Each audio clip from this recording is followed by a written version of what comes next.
JTV, Voice of Jagyapet. నమస్కారం. వార్తలకు స్వాగతం. ముందుగా ముఖ్యాంశాలు. మంత్రి నారా లోకేష్ మీడియా సమావేశం, పలు అంశాలపై వివరణ.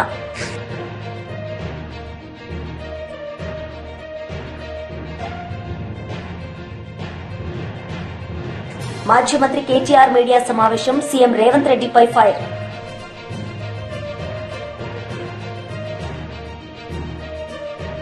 మంత్రి నారా లోకేష్ మీడియా సమావేశం నిర్వహించారు. ఈ సందర్భంగా ఆయన మాట్లాడారు.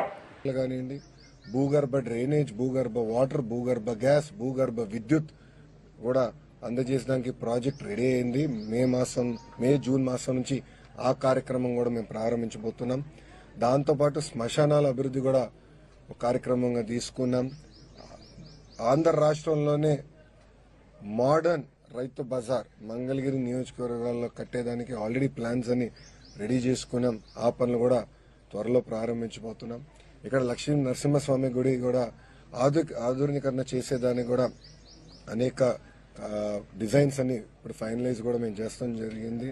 ఇక్కడ శ్రీనివాస్ అన్న ఉన్నారు, ఏపీఎస్ ఎంఐడిసి చైర్మన్ గా ఆయన కూడా ఉన్నారు. మంగళగిరి ప్రజల కళ 100 పడకల ప్రభుత్వ ఆసుపత్రి, అది కూడా మొన్న శాంక్షన్ చేయించుకుని కేబినెట్ లో దాన్ని కూడా త్వరలో శంకుస్థాపన అయిపోతున్నాం. కేవలం ఒక ప్రభుత్వ హాస్పిటల్ గా మేము అది భావించట్లేదు, ఒక మోడర్న్ హాస్పిటల్ గా ఏదైతే ఇతర దేశాల్లో ఒక బాంబేలోనో లేదంటే ఒక హైదరాబాద్ లో ఎట్లయితే మోడర్న్ హాస్పిటల్ చూస్తామో, జోనింగ్ ఎట్లా జరుగుతుందో అది మైండ్ లో పెట్టుకుని ఆ లేఅవుట్ల పైన దాదాపు ఒక 5-6 సార్లు మేము కూర్చుని ఒక్కొక్కటి రివ్యూ చేసుకుని కూడా చేస్తాం జరిగింది. సో ఇట్లా సుమారుగా ఒక 50 కార్యక్రమాలు అంటే అభివృద్ధి కార్యక్రమాలు ఎన్డీఏ ప్రభుత్వం ఇక్కడ మంగళగిరి నియోజకవర్గం కోసం ప్రత్యేకంగా చేస్తాం జరుగుతుంది. ఇది కేవలం ప్రభుత్వ నిధులపైనే కాదు, సిఎస్ఆర్ నిధులు అవచ్చు, లేదంటే లోకల్గా ఉన్న దాతలతో కావచ్చు, వాళ్ళందరితో చర్చించి మాట్లాడిన తర్వాతనే మేము నిర్ణయం తీసుకుంటున్నాం. మంగళగిరి అంటే చేనేత అంటే మంగళగిరి. కానీ ఒక వాస్తవం మనం అందరం ఆడుకోవాలి ఏంటంటే మగ్గాలు తగ్గిపోయినాయి, దానికి చెక్ పెట్టాలి. మగ్గాలు పెంచాలంటే ట్రైనింగ్ కావాలి, డిజైనింగ్ జరగాలి, లేటెస్ట్ టెక్నాలజీకి వెళ్ళాలి అనే లక్ష్యంతో మన చేనేత సోదరులకి ఇక్కడ ఒక common facility centre, designing, printing, intricate work చేసేదానికి కూడా దానికి కూడా వాళ్ళ భూమి అవసరం ఉంటే అది ఎండోమెంట్ భూమి అయితే వాళ్ళని రిక్వెస్ట్ చేసి లీజుకి తీసుకుని కేంద్ర ప్రభుత్వ సహకారంతో అది ఏర్పాటు చేస్తున్నాం. ఇక్కడ మాకు స్వర్ణకారులు కూడా ఎక్కువ శాతం మంది ఉన్నారు, వాళ్ళ కోసం ప్రత్యేకంగా జెమ్స్ అండ్ జ్యువెలరీ పార్క్ కోసం డిజైన్ చేస్తున్నాం. అంటే డిజైనింగ్ కానివ్వండి, మ్యానుఫ్యాక్చరింగ్, రీటైలింగ్, ఈ 3 ఒక 75 ఎకరాలు ఇంటిగ్రేటెడ్ పార్క్ కింద చేయాలని లక్ష్యంతో అక్కడ ఎక్కువ శాతం స్థానికులకు అవకాశం కల్పించాలనే లక్ష్యంతో ఎన్డీఏ ప్రభుత్వం పనిచేస్తుందని మంగళగిరి ప్రజలందరూ తెలుపుకుంటూ, నా పైన మీరందరూ ఒక పవిత్రమైన బాధ్యత పెట్టారు.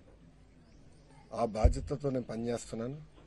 ఎన్నికలప్పుడు ఒక పక్కన బాబు సూపర్ 6 కానివ్వండి, దాంతోపాటు లోకల్గా నేను వ్యక్తిగతంగా ఇచ్చిన హామీలు కూడా నిలబెట్టుకునే ప్రక్రియలో ఉన్నాను. పనులు చేసుకుంటా వెళ్తున్నాం. నా లక్ష్యం ఒక్కటే, ఆంధ్ర రాష్ట్రంలో అన్ని రంగాల్లో మంగళగిరి నంబర్ 1 నేను నిలబడాలి.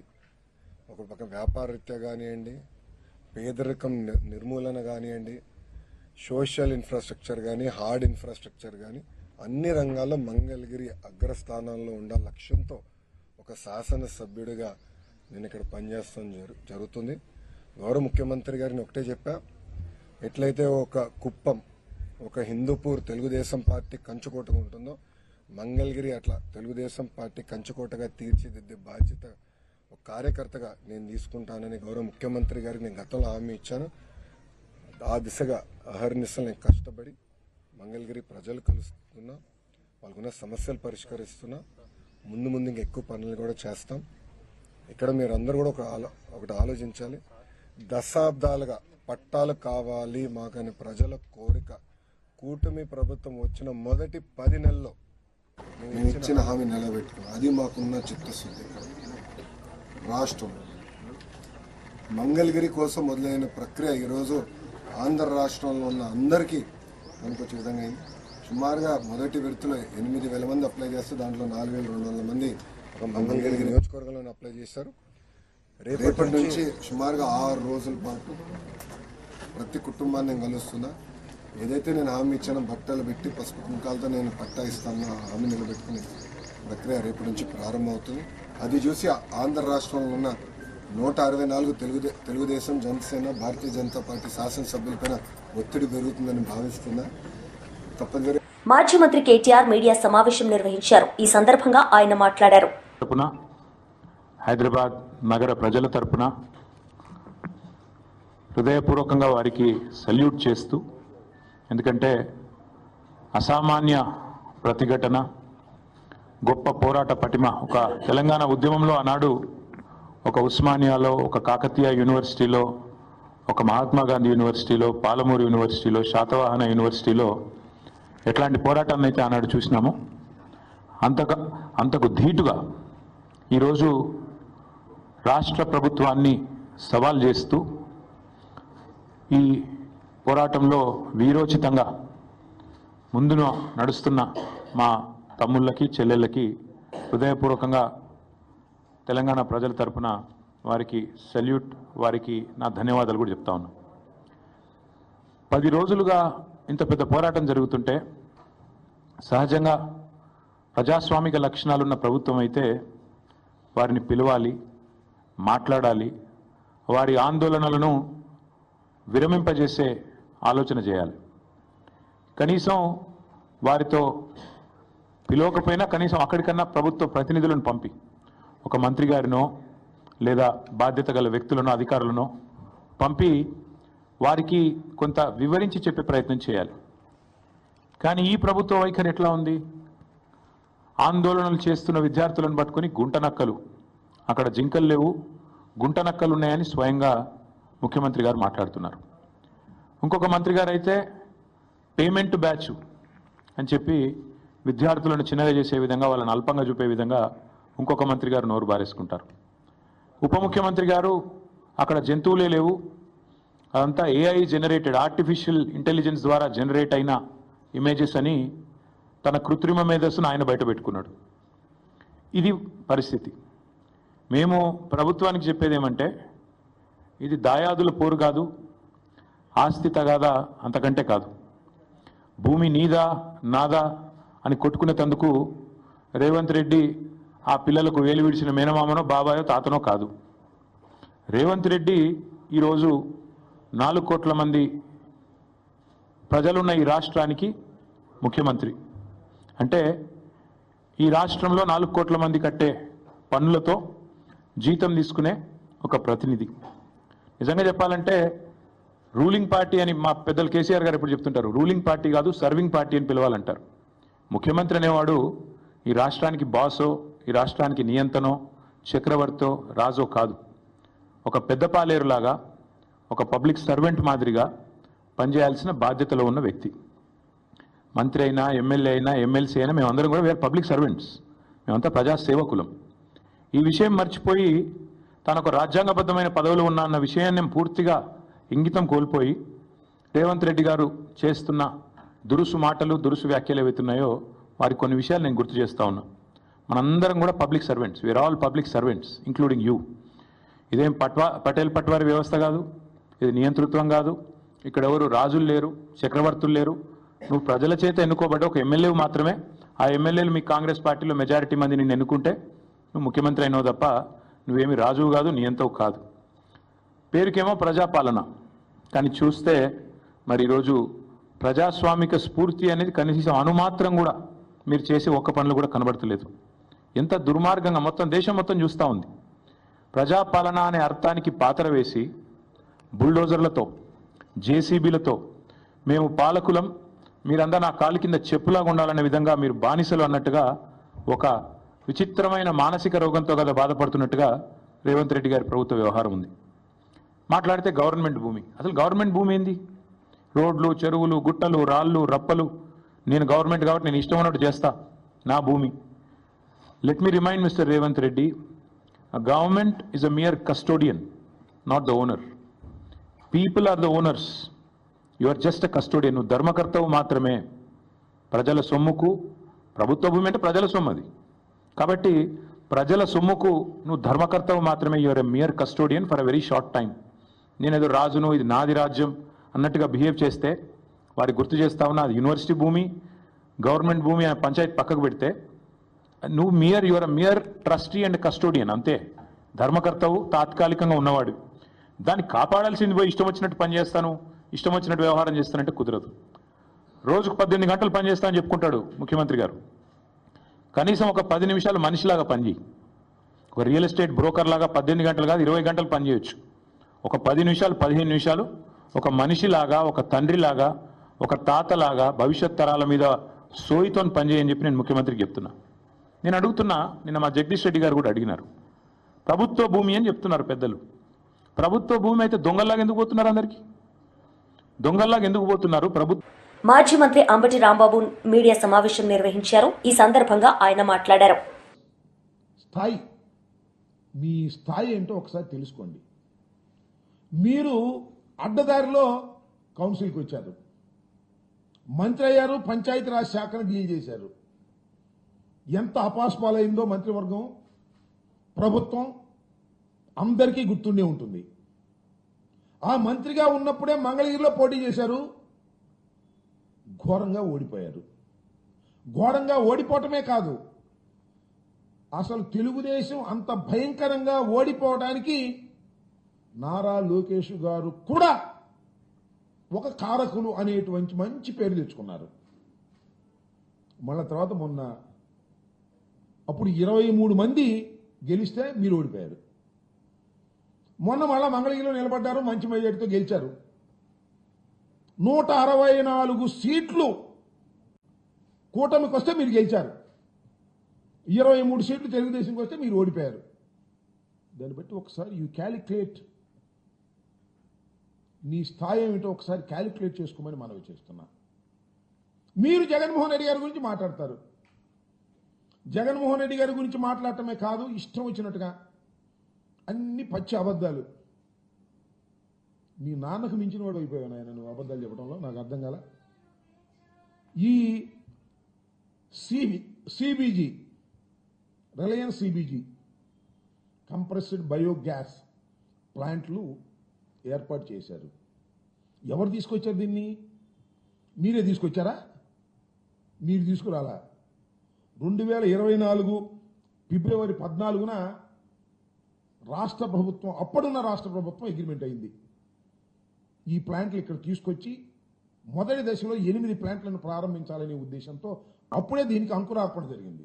జగన్మోహన్ రెడ్డి గారి టైంలో అయిన వాటినే ఇవాళ మీరు శంకుస్థాపనలు చేస్తూ మమ్మల్ని విమర్శించేటటువంటి కార్యక్రమం చేస్తున్నారు.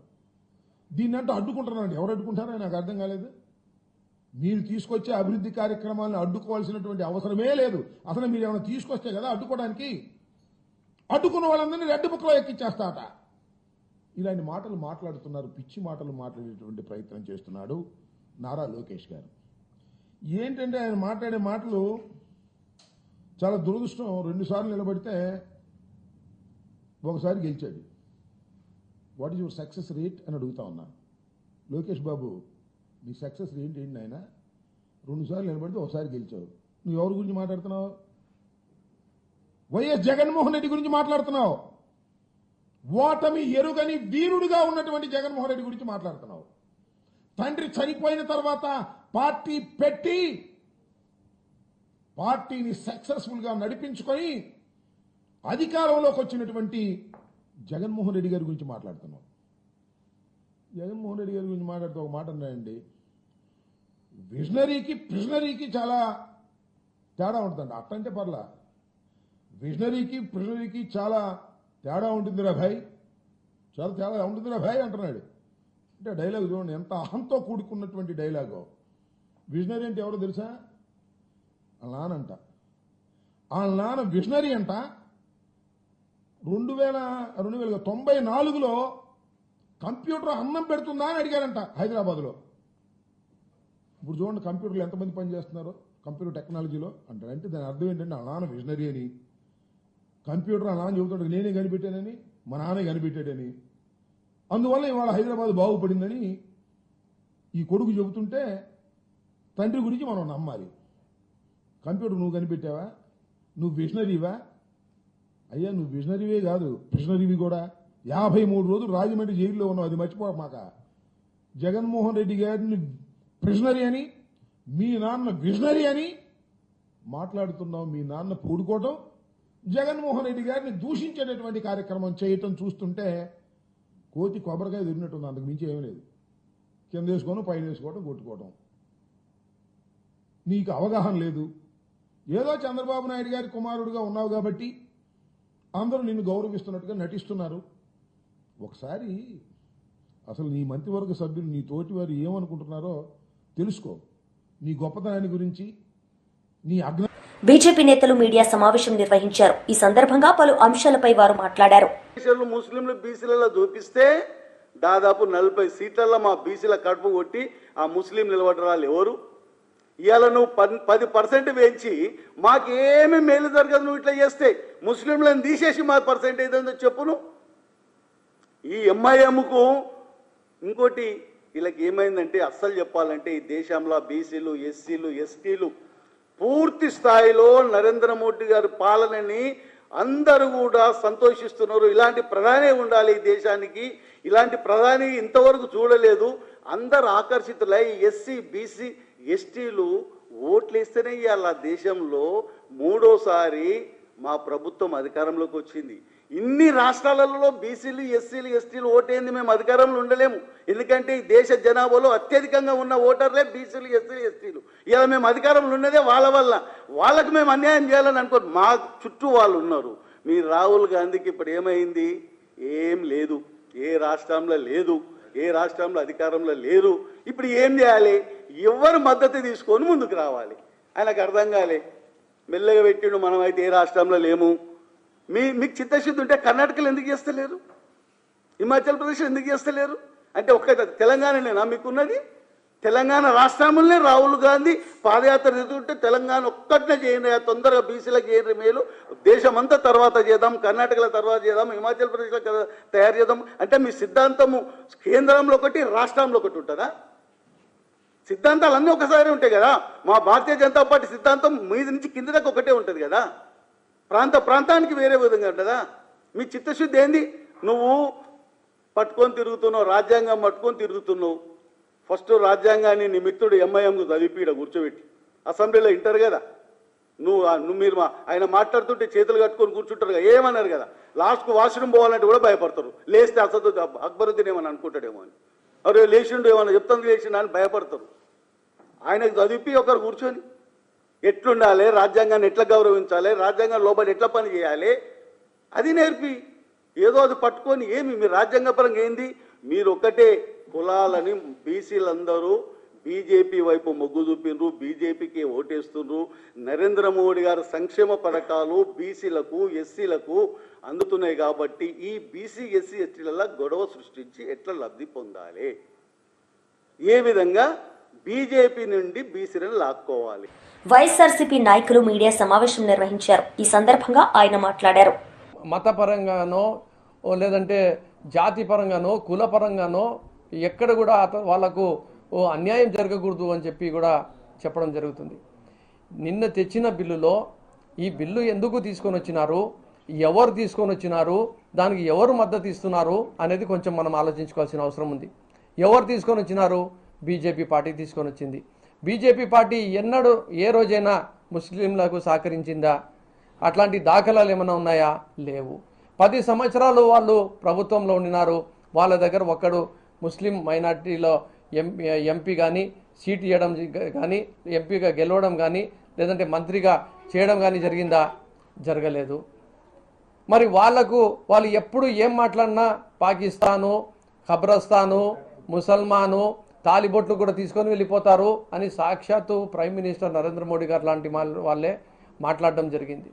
అంటే ముస్లిం సమాజానికి కించపరచడానికి, వాళ్ళకు మార్జినలైజ్ చేయడానికి, వాళ్ళకు పూర్తిగా అణచివేయడానికి ప్రయత్నం చేస్తున్న పార్టీ బీజేపీ పార్టీ. మరి అలాంటి పార్టీ ముస్లిం సమాజానికి మేలు చేసే కార్యక్రమం చేస్తుంది అని చెప్పి మినిస్టర్ రిజిజు గారు చెప్పినా, లేదంటే వాళ్ళ బీజేపీ పార్టీ నుంచి ఎంపీలో చెప్పినా ఎవరు కూడా నమ్మే పరిస్థితిలో లేము, ఉండము అని చెప్పి కూడా మీకు అందరికీ తెలియజేస్తున్నాము. అలాగే ఈ బిల్లు కోసము 288 మంది ఓట్లు వేస్తే 232 మంది అగెన్స్ట్గా ఓటు వేయడం జరిగింది. ఈరోజు వాళ్ళకు సంఖ్యాబలం ఉంది ఎన్డీఏ ప్రభుత్వానికి. కాబట్టి ముస్లిం సమాజానికి వాళ్ళ జాయింట్ పార్లమెంటరీ కమిటీలో కూడా అపోజిషన్ పార్టీలు ఉండని, సంఘాలు, ముస్లిం సంఘాలు ఉండని, వాళ్ళు చెప్పిన అమెండ్మెంట్స్ని అందరినీ కూడా బేఖాతరు చేసి వాళ్ళు ఈరోజు బిల్లుని పాస్ చేయడం జరిగింది. ఆల్ ఇండియా ముస్లిం పర్సనల్ లా బోర్డు ఉండని, జమేతే ఉలెమా ఉండని, జమాతే ఇస్లామీ హింద్ ఉండని, ఇలా సున్నతుల్ జమాత్ ఉండని, ఏ జమాత్ అయినా దేశవ్యాప్తంగా అందరూ చెప్పిన ఒకటే ఒక మాట, ఈ బిల్లు వల్ల మీరు మమ్మల్ని కించపరిచే విధంగా, ఇబ్బంది పెట్టే విధంగా, గొడవలు సృష్టించే విధంగా, కావాల్సుకొని ఉద్దేశపూర్వకంగా రెచ్చగొట్టే విధంగా, హిందువుల్లో ముస్లిమ్స్లో తగాదాలు పెట్టే విధంగా ఈ బిల్లుని తీసుకొని వస్తున్నారు. మీరు ఢిల్లీ నుంచి గల్లీ వరకు ప్రతి చోట కూడా మస్జిద్, మందిర్ అని చెప్పి తగాదాలు చేయడానికే ఈ బిల్లు తీసుకొని రావడం జరిగింది అని చెప్పి కూడా వాళ్ళు క్లారిటీగా చెప్పడం జరిగింది జాయింట్ పార్లమెంటరీ కమిటీలో. మొత్తుకొని చెప్పినా వాళ్ళు ఏం లెక్క చేయలేదు. వాళ్ళు ఏం వార్తలు ముగించే ముందు ముఖ్యాంశాలు మరోసారి. మంత్రి నారా లోకేష్ మీడియా సమావేశం, పలు అంశాలపై వివరణ.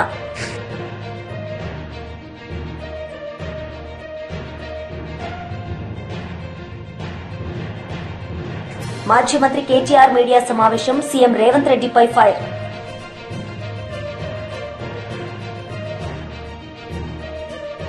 ఈ వార్తలు ఇంతటితో సమాప్తం. తిరిగి ప్రసారమయ్యే వార్తల్లో మళ్ళీ కలుద్దాం.